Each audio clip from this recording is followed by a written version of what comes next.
नाज़रीन आदाब, न्यूज़ 18 उर्दू में आपका इस्तकबाल है। मैं हूं विसाल आजम। आज फिर हम हाजिर हैं दो ख़ास मौज़ूआत के साथ। और आज जो दो मौजू हमारे हैं वो इस तरह से है कि क्यों बिहार की हुकूमत के बारे में अब ये कहा जा रहा है कि वो उस जो उर्दू दोस्ती है उसकी उर्दू दोस्ती नाम नेहाद दोस्ती है। अब दो तस्वीरें आपको स्क्रीन पर दिखाने जा रहे हैं और इन दोनों तस्वीरों के जरिए आप समझ सकते हैं कि आज किन दो खबरों पर हमारी निगाह होगी। पहली तस्वीर है नाम नेहाद उर्दू दोस्ती। ये कहा जा रहा है बिहार की हुकूमत के बारे में, नीतीश कुमार के बारे में, क्योंकि एक तरफ जहां नीतीश कुमार और उनकी हुकूमत उर्दू दोस्ती का दम हम भरती है, वहीं दूसरी तरफ कई ऐसे मामले हैं जिन पर बहुत सुस्त रवैया अख्तियार किया जा रहा है और हुकूमत के अक़लियती इदारों की तश्कील नहीं होने पर सियासत भी हो रही है। एक तो तश्कील भी नहीं हो रही है और सियासत भी हो रही है। वाज़ेह है कि अक़लियती कमीशन गुज़िश्ता 3 साल से तहलील है। बिहार उर्दू अकादमी, उर्दू मशावरती कमेटी और कई ऐसे इदारे हैं जहां पर उर्दू से जुड़े लोगों को जो मुक़र्रर किया जाना था, तक़र्री की जानी थी, नहीं की गई है। ऐसे में सवाल उठ रहे हैं कि ये उर्दू दोस्ती क्या नाम नेहाद है। दूसरी तस्वीर आप देख रहे हैं। इस तस्वीर में यह दिखाया जा रहा है कि जमीयत उलमा हिंद की कौमी मजलिस आमला का एक अहम इजलास गुज़िश्ता रोज हुआ दिल्ली में और इस इजलास में बहुत सारे ऐसे मौज़ूआत थे जिन पर गौर व फिक्र किया गया कि किन मौज़ूआत को लेकर आगे अब हिकमत अमली तैयार की जाएगी। और में बहुत सारे ऐसे मौज़ूआत हैं जिनका सामना अक़लियतों को कई दूसरे रियासतों में करना पड़ रहा है। इनमें से कई नाम ऐसे हैं जैसे वोटर लिस्ट से लोगों के नाम न मिलना, लोगों का नाम गायब होना, कई ऐसी शिकायतें आ रही हैं। उत्तराखंड हाईकोर्ट के जरिए जो फतवा पर पाबंदी आयद करने की बात थी, ऐसे कई मामले हैं जिन पर आज हम तफसील से गुफ्तगू करेंगे। लेकिन पहले हम रुख करेंगे अपने पटना की इस रिपोर्ट का, जिसमें यह जिक्र है कि नाम नेहाद हो गई है उर्दू दोस्ती बिहार हुकूमत की।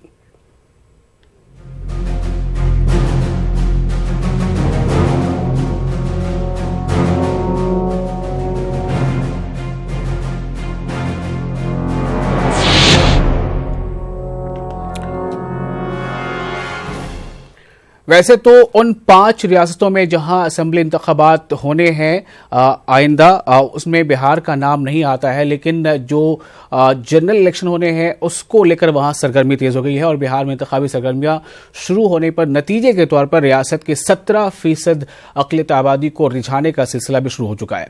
नीतीश हुकूमत और अपोजिशन पार्टियों ने अपने अपने तौर से अक़लियतों पर डोरे डालने शुरू कर दिए हैं, जबकि वहीं अक़लियती इदारों की तश्कील नहीं होने पर सियासत भी तेज हो गई है।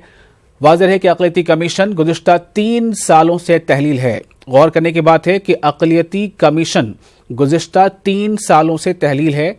बिहार उर्दू अकादमी, उर्दू मशावरती कमेटी, हज कमेटी, उर्दू लाइब्रेरी, आलमी शोहरत याफ्ता खुदाबख्श लाइब्रेरी का काम जो है वो पूरी तरह से बंद है।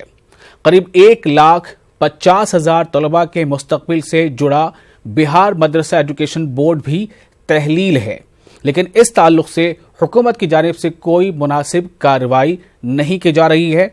और कई ऐसे मौक़े आते हैं जब नीतीश कुमार खुद या उनकी सरकार में जो वजीर हैं वो इस बात को कहने से थकते नहीं कि बिहार में अक़लियतों की खैर ख़्वाह है मौजूदा हुकूमत। और इसी रवैये पर जो अपोजिशन जमातें हैं उनका भी अब एतराज़ जो है वो खुलकर सामने आ रहा है और वो इस बात पर एतराज़ जता रहे हैं कि कैसे सिर्फ नाम नेहाद दोस्ती नीतीश हुकूमत दिखा रही है।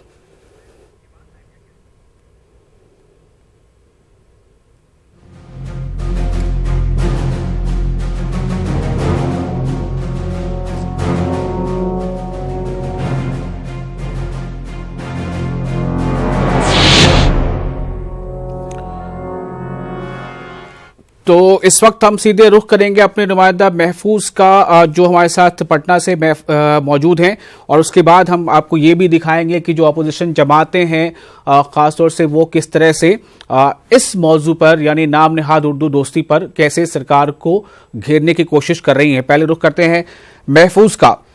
महफूज, आपको मेरी आवाज़ मिल रही है?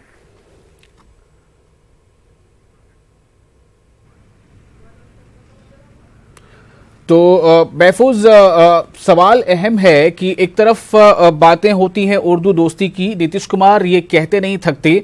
अभी हाल में भी एक प्रोग्राम हुआ था जिसमें काफ़ी ये तारीफें की गई थी, कुछ लोगों ने उनके पीठ भी थपथपाए थे कि तेलंगाना के तर्ज पर बिहार में भी माइनॉरिटी के लिए रेसिडेंशियल स्कूल्स खोले जाएंगे। तो ये ऐलानात दर ऐलानात, और वहीं जो पहले से जो इदारे हैं उन पर ताले पड़े हैं, कहीं तकर्रियां नहीं हो रही हैं 3-3 साल 4-4 साल, क्या हकीकत है इसकी? देखिए विशाल, काफ़ी अहम मामला है ये कि एक तरफ हुकूमत अक़लियतों के फलाह की बात कर रही है, अक़लियतों का दावा करके ख़ास तौर से जो अक़लियती आबादी के जो वोट बैंक है उसको रिझाने की, उसको जो है अपनी तरफ राग़िब करने की एक कोशिश हो रही है। दूसरी तरफ अपोजिशन पार्टी है, जो अपोजिशन पार्टी ये दावा करती है और ये मानकर चल रही है कि MY इत्तेहाद उनका बरकरार है और एम कहीं ना कहीं अपोजिशन पार्टी यानी RJD को वोट करेगी। अब इस दोनों बातों को समझने की ज़रूरत है। एक मामला जो कि हुकूमत से जुड़ा है, हुकूमत ने अभी आपने देखा होगा कि ऐलान किया था नीतीश कुमार ने कि 3 स्कीमें जो है उन्होंने अनाउंस किया। इस बात को ध्यान में रखकर, इस बात के मद्देनज़र कि अक़लियती आबादी जो है कहीं ना कहीं उनको नोटिस लेगी और इसका फ़ायदा इंतखाब में मिलेगा जी। लेकिन जो रिपोर्ट आपने अभी दिखाया है कि अक़लियतों के ताल्लुक से जो भी इदारे हैं हुकूमत के, वो तमाम तहलील हैं। यहाँ तक कि अक़लियती कमीशन जो कि कॉन्स्टिट्यूशनल पोस्ट है, उस पर भी चेयरमैन को तकर्रुर करने और उसे भी तश्कील करने के मामले पर नीतीश कुमार संजीदा नहीं हुए हैं। उधर अपोजिशन पार्टी के जो लीडर हैं, अब तक अक़लियतों के इस मामले पर अपोजिशन लीडर के मुंह से चू भी नहीं निकली है, यानी किसी भी तरह का कोई बयान नहीं आया है। यानी अपोजिशन लीडर भी अक़लियतों के सिलसिले में कुछ कहने से गुरेज करते रहे हैं, बचते रहे हैं। तो क्या ये समझा जाए कि जो अपोजिशन है वो भी अक़लियतों को टेकन फॉर ग्रांटेड लेता है कि ये उधर के ना होंगे तो हमारे ही होंगे, और किधर के होंगे? जी विशाल, इसमें कोई दो राय नहीं है। ये कहना गैर मुनासिब नहीं होगा कि बिहार की अक़लियती आबादी एक तरह से कहें कंफ्यूज है, लेकिन सियासी पार्टियों के नज़रिए से अगर देखा जाए तो नीतीश कुमार भी ये मानकर चल रहे हैं कि उन्होंने अक़लियतों के लिए काफ़ी काम किया है और कई स्कीमों की शुरुआत की है जिसका फ़ायदा उन्हें इंतखाब में मिल सकता है। और MY के बहाने जो है RJD ये मानकर चल रही है कि माइनॉरिटी हमारे साथ रहेंगे, RJD इत्तेहाद में जो पार्टियाँ रहेंगी उनमें माइनॉरिटी रहेंगे। लेकिन सबसे बड़ा सवाल है कि इतने बड़े इशूज हैं, हालांकि हुकूमत के ये जो अक़लियती इदारे हैं इनको तश्कील करने का मामला है। आप देखिए कि खुदाबख्श लाइब्रेरी जो कि बरे सगीर में जो है खुदाबख्श लाइब्रेरी का अपना एक मकाम है और वहाँ 3 साल और 3.5 साल से डायरेक्टर का ओहदा खाली है, PMA में उसकी फाइल पड़ी हुई है।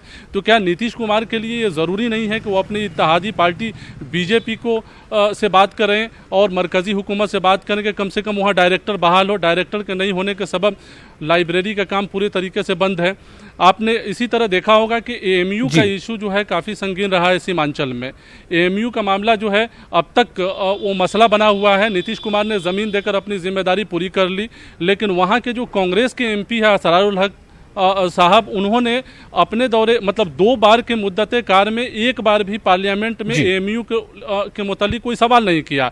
यानी ये साफ तौर से है कि अक़लियतों की बात करेंगे, अक़लियती इदारों की बात करेंगे, लेकिन काम नहीं करेंगे। जी तो महफूज, आपको थोड़ी देर रोकना चाहूंगा। जो हमने अभी बताया, जो आप कह रहे हैं, इस पर बरसर इक़्तिदार जमात के जो रिप्रेजेंटेटिव हैं, लीडर हैं, वो क्या कहते हैं और अपोजिशन का क्या कहना है, ये भी जरा नाज़रीन को सुनाते हैं कि नीतीश कुमार हुकूमत पर अब सवाल उठने लगे हैं। क्या अक़लियतों का काम किए बगैर ही सियासी पार्टियों को वोट चाहिए, या अक़लियती आबादी के मसाइल भी सियासी पार्टियों के तरजीहात में शामिल रहेंगे?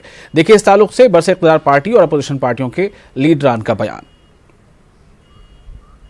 माइनॉरिटी से रिलेटेड इंस्टीट्यूशंस हैं, ख़ास करके मदरसा एग्जामिनेशन बोर्ड हुआ, माइनॉरिटी कमीशन हुआ, मुसावरती कमेटी हुआ, फिर और भी जितने रिलेटेड हैं, तो अगर डिफंक्ट करके रखना है तो इससे अच्छा ख़त्म कर दें, और अगर रखना है तो उसको एक्टिवाइज करें और उसकी तश्कील करें, अच्छे लोगों को रखें, ताकि माइनॉरिटी से रिलेटेड जो है जो काम है वो हो सके। तमाम डिफंक्ट पूरा अल्पसंख्यक महकमा जो है डिफंक्ट है, कोई सूद लेने वाला नहीं है और पूरे सूबे बिहार में अल्पसंख्यक अपने को उपेक्षित महसूस कर रहा है। तो कहीं ना कहीं मुझे लगता है कि भारतीय जनता पार्टी के साथ जाने के बाद नीतीश जी का अल्पसंख्यकों से या तो मोह भंग हुआ है या फिर उनको जो है कि लगता है कि नहीं, हमको जितना इनको इस्तेमाल करना था अब हमने इस्तेमाल कर लिया। इस तरह से वो नज़रअंदाज जो है कि पूरे अल्पसंख्यक समाज के लोग सूबे बिहार में हो रहे हैं। ये तो प्रोसेस में है और हम समझते हैं कि बहुत जल्द इस पर फैसला ले लिया जाएगा। अभी तक तो इजाफी ही हैं, लेकिन परमानेंट इसमें बहाली होने वाली है।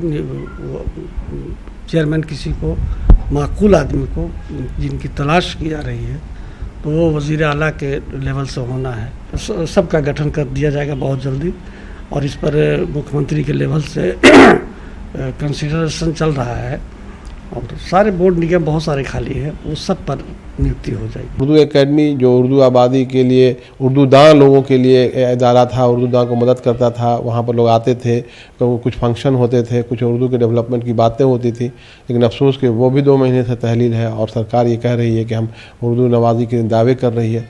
तो ये एक मामला सा लग रहा है, नहीं लग रहा है कि सरकार की नीयत सही है। उर्दू एकेडमी के लिए एक वहाँ के अक़लियती महकमे के एक अफसर को मामूर कर दिया गया है।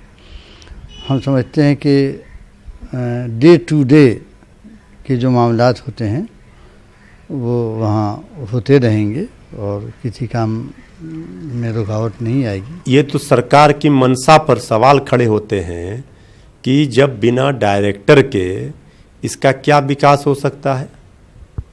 पूरी तरह से आपने खुदा बख्श लाइब्रेरी को डायरेक्टर आप नहीं अपॉइंट कर रहे हैं। आपके नीयत पर, सरकार के, सेंट्रल गवर्नमेंट के, सरकार के इंटेंशन पर सवाल खड़े हो रहे हैं कि आखिर 4 वर्षों से फाइल पीएमओ में पड़ी हुई है और आपको समय ये नहीं है, यह तो जानबूझकर किया जा रहा है। अब माननीय मुख्यमंत्री जी को ये बताना चाहिए कि डबल इंजन की सरकार है, बातें बहुत लंबी चौड़ी हुई, लेकिन अगर आप चाहते हैं सचमुच में बिहार का विकास तो आप कम से कम इतना तो करवा दीजिए। हम सुन पा रहे हैं इनको, जो जिनका भी बयान हमारे पास है, इनमें बरसर इक़्तिदार जमात जो है जेडी और बीजेपी के नेताओं ने भी बयान दिया और साथ ही जो मुस्लिम तंजीमें हैं। लेकिन सवाल अहम यह है महफूज कि आखिर इसको लेकर आवाज उठाएगा कौन? कांग्रेस भी कह रही है कि नीतीश कुमार ने ऐसा नहीं किया, आरजेडी का कहना है कि नीतीश कुमार ने ऐसा नहीं किया। तो अगर ये दम भरते हैं अक़लियतों का साथ निभाने का, तो इन्होंने कितनी बार प्रोटेस्ट किया या फिर आवाज उठाई? देखिए विशाल, काफ़ी अहम सवाल है ये। तमाम सियासी पार्टियों की बिहार में एक तरह से कहें तो ये रवायत रही है, यानी अक़लियतों के इशू पर बस बयान देना है, बयान देकर ही अपनी जिम्मेदारियों को पूरा कर लेते हैं ये लोग और उसके बाद जो है काम नहीं होता है। आपने जिस तरह से देखा कि वज़ीर तालीम भी ये कह रहे हैं कि मदरसा एजुकेशन बोर्ड की जल्द तश्कील की जाएगी। क्या मदरसा एजुकेशन बोर्ड, जहाँ 1.5 लाख बच्चों का मुस्तकबिल जुड़ा हुआ है, वहाँ अब तक मौलवी का रिजल्ट नहीं आया है? ये अपने आप में एक बड़ा सवाल है। तमाम जगह दाखिला बंद हो चुका है और वहां मौलवी का रिजल्ट नहीं आया है। यानी मदरसा एजुकेशन बोर्ड के जो मंसूर में है कि इक़्तिदार जमात के लोग ये भी कह रहे हैं महफूज कि अभी माकूल शख्स की तलाश जारी है, यानी 3-3.5 साल गुजर गए, अभी तक कोई माकूल शख्स, माकूल चेहरा मिला नहीं।